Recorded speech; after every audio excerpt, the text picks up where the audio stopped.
Gentlemen, have you ever noticed how often we play it safe in our faith? We tiptoe around trying to not make mistakes when we're actually called to be kings and priests as children of the King. You know what I've observed in my years of leading the master's program? A homogenized faith, one that's been smothered out and stripped of its power and made safe, isn't what Jesus modeled. He wasn't crucified for playing it safe. He was crucified because he challenged the status quo and lived out his mission with boldness. Now, this really hit home for me recently as I was reflecting on my own faith journey.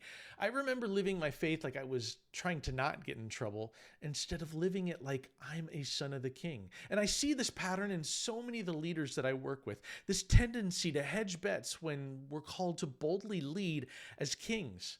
Think about it. When was the last time your faith made someone uncomfortable? When was the last time your pursuit of God's calling pushed you beyond what felt safe? Look, Jesus didn't call us to be careful. He called us to be faithful and fruitful.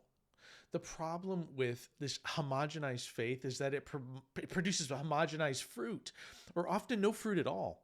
We're called to be salt and light, not vanilla and lukewarm. Remember what Jesus said to the church in Laodicea?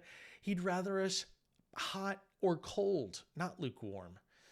This is why we exist in the master's program. We're not interested in helping people maintain a play it safe faith. We're about helping leaders step into their royal identity and live out bold callings that make eternal impacts in your spheres of influence. You know what it's like to move from playing it safe to stepping out in faith. You understand the difference between avoiding mistakes and pursuing kingdom impact. The question is, are you really living that today? Now, here's my challenge to you. Look at your life right now. Where have you slipped back into playing it safe? Where have you traded your royal identity for religious respectability? It's time to step back into your true identity as a child of the King. Remember, playing it safe might keep you comfortable, but it won't make you fruitful. Jesus didn't say, "Well done, good and safe servant."